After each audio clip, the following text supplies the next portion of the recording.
चिंतन शिविर का तीसरा भाग 4 और 5 जुलाई को IIM रायपुर में संपन्न हुआ है।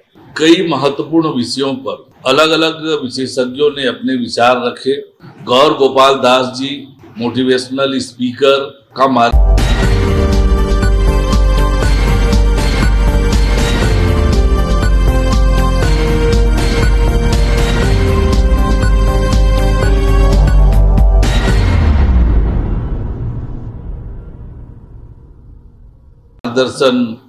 प्राप्त हुआ कि एक शासन प्रणाली किस तरह से होनी चाहिए।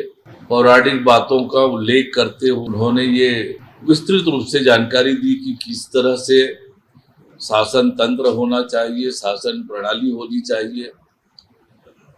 प्राकृतिक खेती को लेकर बृहद चर्चा 2 अलग अलग सत्रों में हुई कि आखिर प्राकृतिक खेती क्या होती है, उसके क्या लाभ हैं और अभी ये कहाँ हो रहा है।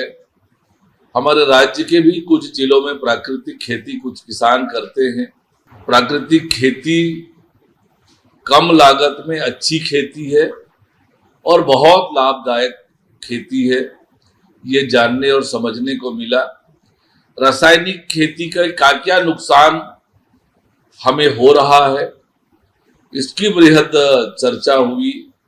तो निश्चित रूप से ये जानकारी भी हमारे लिए महत्वपूर्ण रही।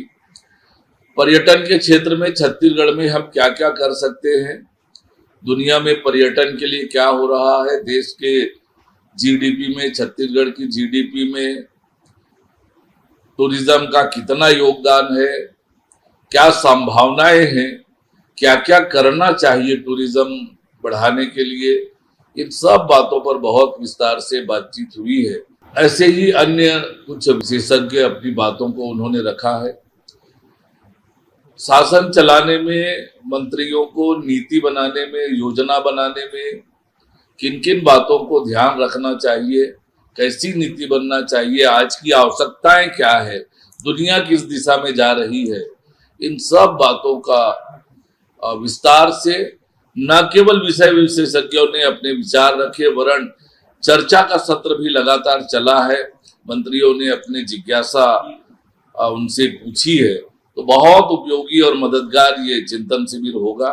मुख्यमंत्री विष्णुदेव साय जी के मार्गदर्शन में ये लगातार तीसरा वर्ष चिंतन शिविर हुआ है और हम सबको और राज्य को इसका बड़ा लाभ होगा।